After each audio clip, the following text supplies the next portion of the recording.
Hello दोस्तों, आज हम क्लास 6 एनसीईआरटी जियोग्राफी का सेकंड चैप्टर करेंगे, जिसमें हम देखेंगे आज ग्लोब के बारे में और अक्षांश और देशांतर रेखाएं कौन कौन सी होती हैं ग्लोब पर, उसको कैसे पहचानते हैं, किसी प्लेस के बारे में कैसे पता लगाते हैं कि ये प्लेस की एग्जैक्ट लोकेशन क्या है।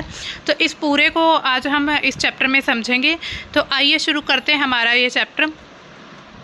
हमने पहले जब चैप्टर पढ़ा था उसमें हमें ये पता चल चुका था कि जो पृथ्वी है पूरी तरह से गोलाकार नहीं है, मतलब ऐसे पूरा तरह से गोल नहीं है।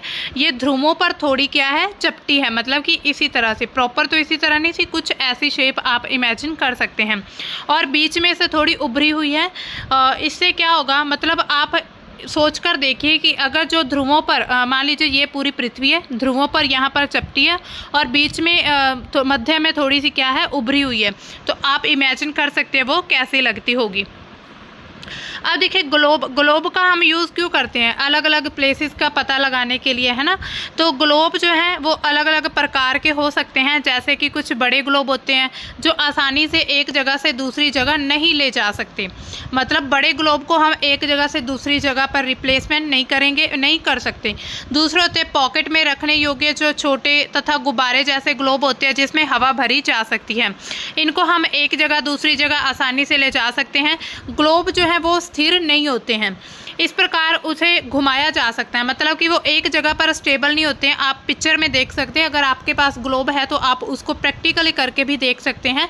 ये देखिए, ये है ग्लोब, तो इसका ये जो बीच वाला हिस्सा है ना, ये ऐसे नहीं कि यहाँ पर जम गया, मतलब इसको अभी यहाँ पेस्ट हो गया, अब ये हिलेगा नहीं, तो इसको पूरा हम गोल घुमा कर देख सकते हैं। जैसे यहाँ पर आप देख सकते हैं ये जो भारत की स्थिति दिखाई जा रही है, इसको हम घुमा के दूसरी साइड वाला जो अमेरिका के जो कॉन्टिनेंट है उसको भी इधर घुमा कर ला सकते हैं। तो इट मीन्स कि ये स्थिर नहीं होते हैं। इसे उसी प्रकार घुमाया जा सकता है जैसे कि कोई पहिया या लट्टू घूमता है। आपने देखा होगा कोई जब लट्टू घूमता है ना गोल गोल, तो इसी तरह से ग्लोब को भी हम घुमा सकते हैं। ग्लोब पर क्या होता है, देश, महाद्वीप और महासागरों को सही आकार में दिखाया जाता है। अब देखिए, पृथ्वी के समान किसी गोले पर किसी बिंदु की स्थिति का वर्णन करना बहुत कठिन है। मतलब कोई भी एक गोला है तो उस पर कोई भी स्थिति है, उसकी एग्जैक्ट लोकेशन का पता लगाना मुश्किल है, ये तो आपको भी पता है। इसीलिए हमें कुछ बिंदुओं और रेखाओं की ज़रूरत होती है जिससे हम एग्जैक्ट लोकेशन के बारे में पता लगा सकते हैं। तो हम देखते हैं कि ग्लोब में क्या होता है। ग्लोब ऐसा है ना, पूरा सीधा नहीं है, ये थोड़ा सा टिल्ट, मतलब हमारी जो पृथ्वी है ना वो भी टिल्टेड है, मतलब कि थोड़ी झुकी हुई है। 23.5 डिग्री जो है, मतलब 23.5 डिग्री पर वो हमारी जो पृथ्वी है वो थोड़ी झुकी हुई है। एक सुई लगी होती है ग्लोब में, झुकी हुई अवस्था में स्थित होती है, जिसे अक्ष कहा जाता है, मतलब कोई उसे हम एक्सिस या अक्ष कह सकते हैं। आप देख सकते हैं ये, तो ये जो सुई लगी होती है, असल में पृथ्वी में ऐसी कोई भी रियलिटी में सुई नहीं लगी हुई है। आप यह मत सोचना कि हमारी पृथ्वी में कोई सुई है, ये सिर्फ ग्लोब में ऐसी सुई लगाई जाती है ताकि इसको हम घुमाकर मतलब प्रैक्टिकली करके देख सकें। तो ये इसका अक्ष होता है जहाँ पर सुई हमें दिखाई देती है, लगी होती है। ग्लोब पर दो बिंदु जिनसे होकर वो सुई गुजरती है, उत्तर और दक्षिण ध्रुव होते हैं, मतलब कि वहाँ पर जो ध्रुव होते हैं मतलब पोल्स होते हैं। नॉर्थ आप देख सकते हैं, ये है नॉर्थ पोल और ये है साउथ पोल, जहाँ से ये जो पूरी सुई है वो गुजरती है। ग्लोब को इस सुई के चारों तरफ पृथ्वी की तरह ही पश्चिम से पूर्व की ओर घुमाया जा सकता है, लेकिन इन दोनों में एक अंतर है। पृथ्वी पर वास्तव में ऐसी कोई रियलिटी में सुई नहीं है, ये अपने अक्ष पर, मतलब अगर ये पृथ्वी है तो इसका ये जो अक्ष है तो इसी पर ये बार बार गोल गोल घूमती है, जो कि एक काल्पनिक रेखा होती है। यहाँ पर आप मतलब ये दिया हुआ कुछ प्रैक्टिकल अगर करके देखना हो तो आप देख सकते हैं। एक बड़ा सा गोलाकार आलू या गेंद लें, स्वेटर बुनने वाली सिलाई को उसके अंदर घुसाना है, उसके बाद यह सिलाई ग्लोब पर दर्शाए गए अक्ष के रूप की तरह होती है। अगर आप किसी भी गोल चीज़ में एक सुई को घुसाएंगे तो उससे क्या होगा, पता चलेगा आपको ये क्या है, अक्ष है। यहाँ पर सुई दिख रही है हमें, मतलब जहाँ से घुसाएगी वो अक्ष होता है। इधर नॉर्थ होगा और इधर साउथ पोल होगा। अब देखिए, एक और काल्पनिक रेखा भी ग्लोब पर दो बराबर भागों में बांटती है, मतलब एक और जो काल्पनिक रेखा ग्लोब जो होता है उसकी जो अंदर काल्पनिक रेखाएं बनी होती है, उसमें एक और होती है जो कि ग्लोब को दो बराबर पार्ट्स में डिवाइड करती है। जैसे कि ये मान लीजिए कोई केक है, इसको हमने यहाँ बीच में से आधा काट दिया तो ये 2 बराबर भागों में बट गया। तो इसी तरह से ये पूरा ग्लोब है या हमारी पृथ्वी है, तो उस पर कुछ काल्पनिक रेखाएं होती हैं, इमेजिनरी लाइंस होती हैं। रियलिटी में कोई लाइन नहीं दिखाई गई है, ना ही हमें दिखाई देती है। तो इसको ऐसे बराबर भागों में बांटा जाता है। तो इसको क्या कहते हैं, विषुवत वृत्त कहते हैं, मतलब कि इसके भूमध्य रेखा भी कहते हैं या इक्वेटर भी कहा जाता है। पृथ्वी के उत्तर का जो आधा भाग होता है उसको उत्तरी गोला अर्ध और दक्षिण वाले को दक्षिण गोला अर्ध कहा जाता है। दोनों के भाग जो होते हैं वो बराबर होते हैं, कोई बड़ा या छोटा नहीं होता, दोनों बिल्कुल इक्वल डिवाइड किए होते हैं।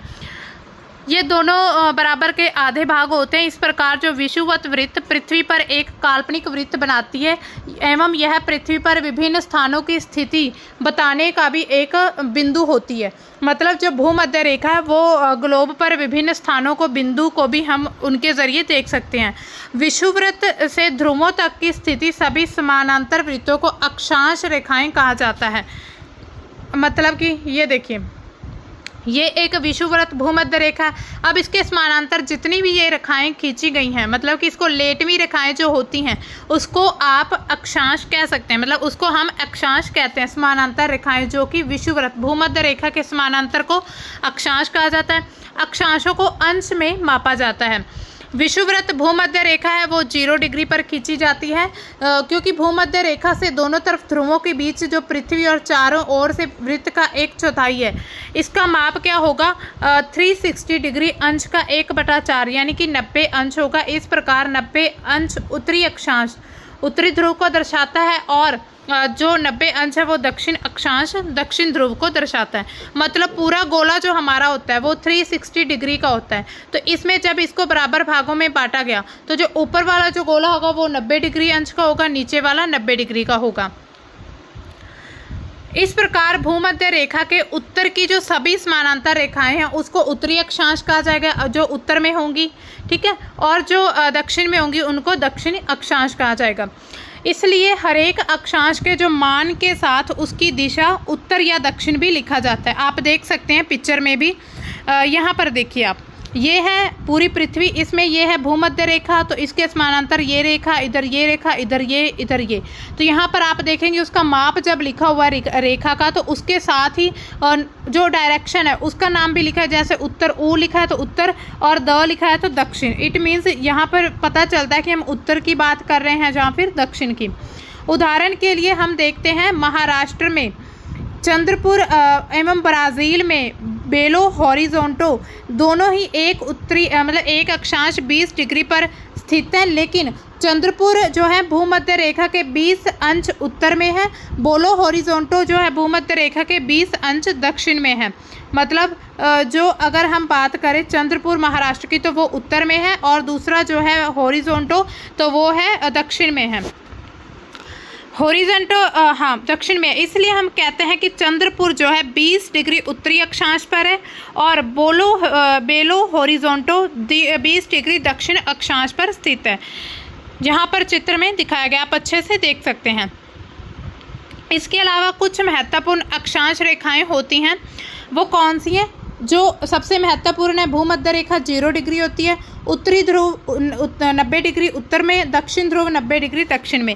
इसके अलावा 4 महत्वपूर्ण अक्षांश जो समानांतर रेखाएं भी होती हैं। जैसे सबसे पहली होती है उत्तरी गोलार्ध में कर्क रेखा होती है जो कि 23.5 डिग्री उत्तर में होती है, और दक्षिण गोलार्ध में मकर रेखा जो कि 23.5 डिग्री दक्षिण में।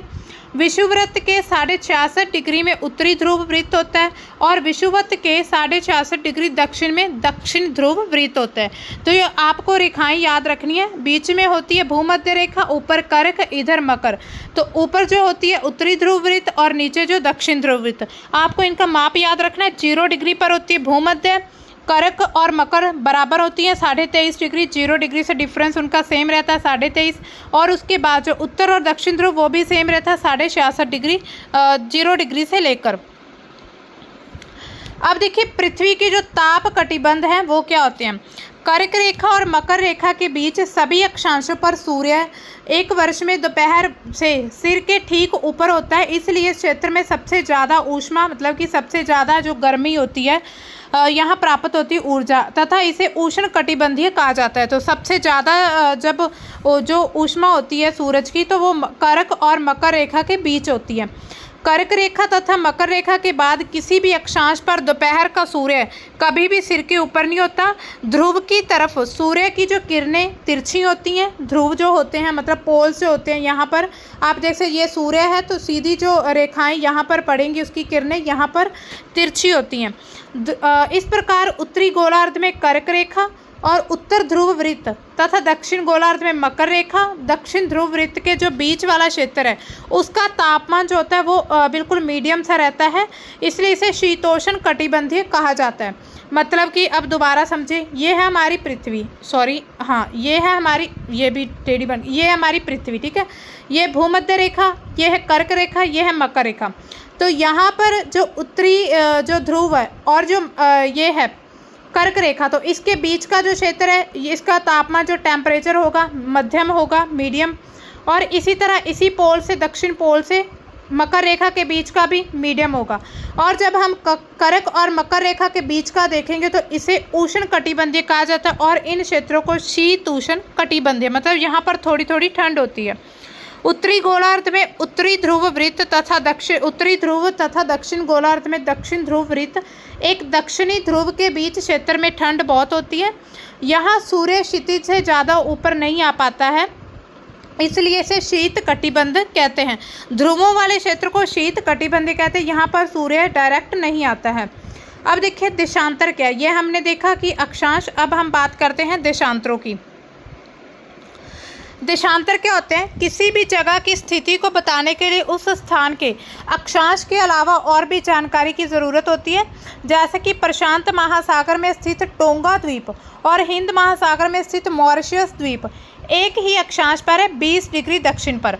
तो उनकी बिल्कुल एग्जैक्ट लोकेशन का पता करने के लिए पता करना होगा कि उत्तर ध्रुव को दक्षिण ध्रुव से जोड़ने वाली संदर्भ रेखा से पूर्व या पश्चिम की ओर इन स्थानों की दूरी कितनी है, मतलब कि एग्जैक्ट लोकेशन अब हमें पता करनी है। तो इस संदर्भ में रेखाओं को देशांतरीय यमोत्तर कहते हैं तथा उनके बीच की दूरी को देशांतर के अंशों में मापा जाता है। मतलब कि उनकी जो बीच की दूरी होती है, पहले हमने देखा ऐसी रेखाएं अक्षांश, अब हम ऐसी रेखाओं का पढ़ेंगे। तो प्रत्येक अंश को मिनट में तथा मिनट को सेकंड में बांटा जाता है, और ये अर्धवृत्त है तथा उनके बीच की दूरी ध्रुवों की तरफ बढ़ने पर घट जाती है। ध्रुवों पर शून्य हो जाती है, जहाँ पर सभी देशांतरी यमनोत्तर आपस में मिलती हैं। अक्षांश रेखाओं से भिन्न सभी जो देशांतर रेखाएं होती हैं उनकी लंबाई बिल्कुल इक्वल रहती है। सिर्फ मुख्य संख्याओं को व्यक्त करना कठिन था, तभी सभी देशों ने मिलकर ग्रीनविच, जहां पर ब्रिटिश राजकीय वेधशाला स्थित है, वहां से गुजरने वाली जो यामोत्तर से पूर्व और पश्चिम की तरफ गिनती शुरू की जाए। तो यामोत्तर को प्रमुख यामोत्तर कहा जाता है, जिसे GMT लाइन बोलते हैं। इसका जो मान होता है वैल्यू 0 डिग्री देशांतर तथा यहाँ से कम हम 180 डिग्री पूर्व या 180 डिग्री पश्चिम तक गणना कर सकते हैं। प्रमुख दो यामांतर जो होते हैं 180 डिग्री यामांतर मिलकर पृथ्वी को 2 समान भागों में बांटता है, पूर्वी गोलार्ध और पश्चिम। जैसे हमने पहले देखा था, ये हमारी पृथ्वी है, ये है विषुवत वृत्त या फिर भूमध्य। तो इसी तरह यहाँ पर बीच में जो एक होता है यामोत्तर, प्रमुख यामोत्तर, तो ये बराबर भागों में बांटा जाता है। यहाँ पर 180 डिग्री है, यहाँ पर भी 180 डिग्री देशांतर है। अब हम पिक्चर के ज़रिए समझते हैं। आप देख लीजिए, हाँ ये मान लीजिए पृथ्वी है, तो इस पर ये काल्पनिक रेखाएं हैं। ये है भूमध्य रेखा, कर्क रेखा, मकर रेखा। अब यहाँ पर प्रमुख यामोत्तर है, इधर इनका माप दिया हुआ है, ये देख सकते हैं आप ऐसे करके, ठीक है। तो यहाँ पर 180 लाइन्स इधर हैं और 180 ही इधर होंगी, मतलब डिग्री के अकॉर्डिंग इन्हें बांटा गया है। अब देखिए ग्लोब पर अक्षांश रेखाओं और देशांतर यामोत्तरों द्वारा जो ग्रिड बना उसको हमने देखा। अब देखिए, किसी भी जगह की सही लोकेशन का पता लगाना हो आसानी से लग सकता है। जैसे कि असम में जो धुबरी है 26 डिग्री उत्तरी अक्षांश और 90 डिग्री पूर्वी देशांतर। तो ये हमने यहाँ पर देखा था, जब ये इसने बांटा था उत्तर और दक्षिण में, तो ये पूर्व और पश्चिम में बांटा जाता है, मतलब बांटता है। ये जो प्रमुख यमोत्तर है पूर्व और पश्चिम 2 पार्ट्स में डिवाइड करती है पृथ्वी को। तो इसमें हमने देखा कि जो 26 डिग्री उत्तर अक्षांश है और 90 डिग्री पूर्व देशांतर पर स्थित है। अब उस बिंदु को देखें जहां से ये दोनों रेखाएं एक दूसरे को काट रही हों, तो यहीं पर जो बिंदु होगा वो ध्रुवीय बिंदु स्थित होगा। तो आप यहां से भी समझ सकते हैं, जैसे इधर हमने एक देखी थी 0 डिग्री, उसके बाद 23.5 डिग्री, फिर 66 डिग्री है ना, 66.5। तो इसी तरह से यहाँ पर आप देख सकते हैं 0 डिग्री, फिर 30, फिर 60 और फिर 90 डिग्री। तो इसी तरह से 120, 150 और 180 डिग्री की ये बिल्कुल सीधी रेखा है।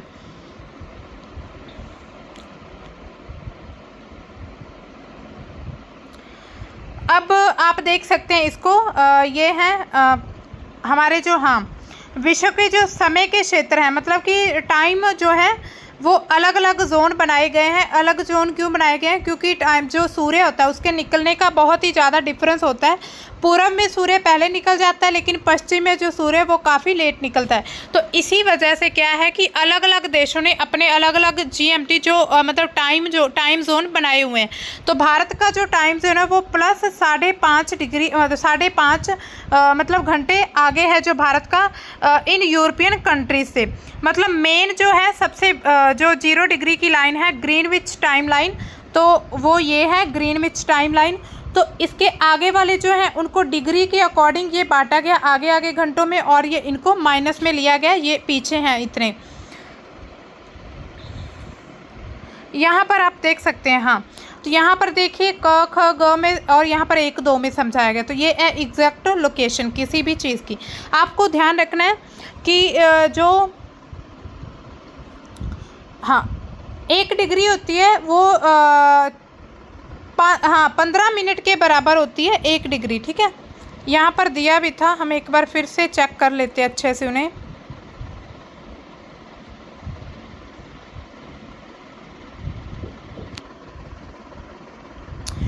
जैसे हमने देखा था कि जो अंश दिए थे देशांतर में, तो उसमें जो मिनट है उनको सेकंडों में बांटा गया था, और अर्धवृत्त हैं तथा उनके जो बीच की दूरी ध्रुवों की तरफ बढ़ने पर घटती जाती है, और ध्रुवों पर क्या होता है 0 हो जाती है। ठीक है,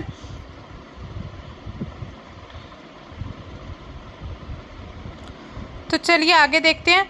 देशांतर पर हमें समय का मतलब कैसे पता चलता है।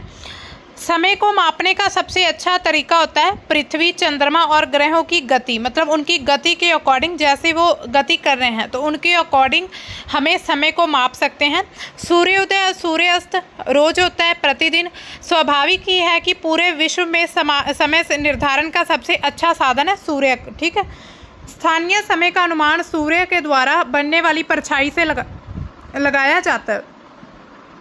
मतलब उस समय आप बाहर धूप में खड़िएगा जब बिल्कुल आपकी जो परछाई है आपके नीचे हो, ना आगे हो ना पीछे हो, तो इट मीन्स उस समय पूरे दोपहर के 12 बजे होंगे। 12 PM का टाइम होता है जब हमें अपनी परछाई नहीं दिखती है।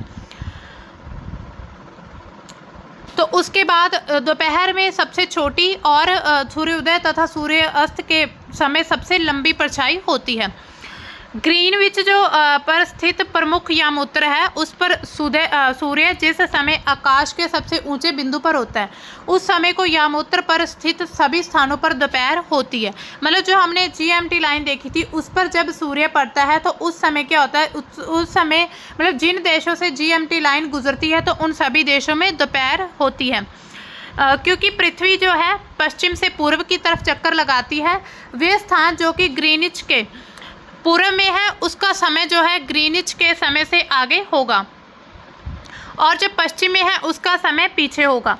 समय के अंतर की जब हम गणना करते हैं तो उसका कैसे पता लगाया जाएगा। देखो, पृथ्वी लगभग 24 घंटे में अपने अक्ष पर 360 डिग्री घूमती है, मतलब 24 घंटे में। तो अर्थात 1 घंटे में वो कितने 15 डिग्री घूमी है, ठीक है, और 4 मिनट में 1 डिग्री घूमती है। तो इसी प्रकार जब ग्रीनिच में दोपहर के 12 बजते हैं तो ग्रीनिच से 15 डिग्री पूर्व में समय क्या होगा, 60 मिनट आगे होंगे, ठीक है, जो कि ग्रीनिच के समय से 1 घंटा आगे, अर्थात वहाँ पर दोपहर का 1 बजा होगा। जब GMT लाइन पर 12 बजे होंगे तो इसकी जो पूर्व की कंट्रीज़ हैं उसमें 1 बजा होगा, लेकिन ग्रीनिच से जो 15 डिग्री पश्चिम का समय है वो 1 घंटा पीछे होगा, मतलब कि वहाँ पर सुबह के 11 बजे होंगे। तो इसी प्रकार GMT लाइन से ग्रीनविच टाइम लाइन जो है दोपहर के 12 बजे होंगे, उस समय पर 180 डिग्री की मध्य रात्रि होगी। तो इसी तरह समय का हमें पता चलता है। किसी भी स्थान पर जब सूर्य आकाश में अपने उच्चतम बिंदु पर पहुंच जाता है दोपहर में, उस समय घड़ी में दिन के 12 बजते हैं। इस प्रकार घड़ी के द्वारा दिखाया गया समय उस स्थान का स्थानीय समय होता है। हम देख सकते हैं कि देशांतरीय जो यमांतर है उस पर सभी स्थानों का सामान्य समय जो है वो समान है। जब हमने देखा था यहाँ पर, तो आप देख सकते हैं यहाँ पर जब हम 0 डिग्री देखा तो सभी देशों का जो समय है वो समान होगा इस पर, ठीक है, GMT पर। अब देखिए, मानक समय हम क्यों मानते हैं, मतलब एक जो स्टैंडर्ड टाइम है उसको हम क्यों मानते हैं। अलग अलग जो यमोत्र हैं उस पर स्थित स्थानों के जो स्थानीय समय में अंतर देखने को मिलता है, जैसे कि बहुत से देशांतर से होकर गुजरने वाली रेलगाड़ियों के लिए समय सारणी तैयार करना फिर कठिन होगा, मतलब फिर समय सारणी का पता लगाना मुश्किल हो जाएगा। भारत में जो गुजरात के द्वारका है और असम के डिब्रूगढ़ के स्थानीय समय में लगभग 1 घंटा और 45 मिनट का अंतर होता है। इसलिए जरूरी है कि देश के जो बीच वाला भाग है उससे होकर गुजरने वाली किसी भी एक GMT को, मतलब उसको स्टैंडर्ड टाइम जोन हम बना लें। इस यमोत्तर रेखा के स्थानीय समय को पूरे देश का मानक समय माना जाता है। तो इसी प्रकार भारत की तरह ही बाकी सभी कंट्रीज ने अपना एक स्टैंडर्ड टाइम रखा हुआ है। इस यमोत्तर के जो स्थानीय समय को पूरे देश का मानक समय माना जाता है, जो कि 82.5 डिग्री पर जो एक लाइन खींची गई है उससे हमें स्टैंडर्ड टाइम मानते हैं। कबीर जो है भोपाल के निकट एक छोटे से नगर में रहता है। एक ये स्टोरी दी हुई है। अपने मित्र आलोक से कहता है कि आज लोग रात्रि में नहीं सो पाएंगे। भारत और इंग्लैंड के बीच एक क्रिकेट का मैच है जो लंदन के दोपहर 2 बजे होता है, अर्थात भारत का अगर हम समय देखें तो 5.5 घंटे भारत का समय आगे है। तो भारत में 7:30 बजे शुरू होगा, अर्थात देर रात तक चलता है। लेकिन अगर हम उन कंट्रीज़ की बात करें, यूरोपियन कंट्रीज़ की, तो वो हमसे मतलब पीछे हैं टाइम में कुछ 5.5 घंटे। तो वो अपने अकॉर्डिंग दोपहर को मैच शुरू होता है उनके अकॉर्डिंग। लेकिन हमारे भारत में रात हो चुकी होती है, तो हम 7:30 बजे देखते हैं। भारत का जो टाइम जोन है यहाँ पर आप देख सकते हैं 82 डिग्री पूर्व है। तो आप इसको अच्छे से समझ सकते हैं। तो इसमें एक स्टैंडर्ड टाइमलाइन जो कि नैनी नाम के विलेज से जो यूपी के इलाहाबाद है वहाँ से होकर गुजरता है, ये लाइन गुजरती है। कुछ देशों का जो देशांतरीय विस्तार ज़्यादा होता है, मतलब उसके देशांतर ज़्यादा, जिसके कारण वहाँ एक से ज़्यादा समय के लिए स्टैंडर्ड जोन जो होते हैं वो बनाए जाते हैं। जैसे कि जब हम रूस को देखते हैं तो वहाँ पर अपने 10-11 उसने टाइम जोन बना रखे हैं। पृथ्वी को एक घंटे वाले 24 क्षेत्रों में बांटा गया है। इस प्रकार प्रत्येक समय क्षेत्र 15 डिग्री देशांतर तक के क्षेत्र को घेरता है। मतलब कि जब हमने देखा था 360 डिग्री पूरा एक सर्कल होता है, तो उसको मतलब 15 डिग्री में बांटा हुआ है। तो उससे क्या होगा, मतलब 24 घंटे जो है 24 घंटे को 15 डिग्री के बराबर हम मान सकते हैं। तो बस ये था हमारा आज का टॉपिक, इतना ही था। तो आई होप आपको अच्छे से समझ आ गया होगा कि इसमें अक्षांश रेखाएं कौन सी हैं, देशांतर कौन सी हैं, फिर उनके लिए जो भी मतलब हमने स्टैंडर्ड टाइम हम क्यों मानते हैं, या फिर हमें इसकी क्या ज़रूरत होती है। तो अब मिलते हैं हम अपने नेक्स्ट चैप्टर में, तब तक के लिए बाय, थैंक्स फॉर वॉचिंग।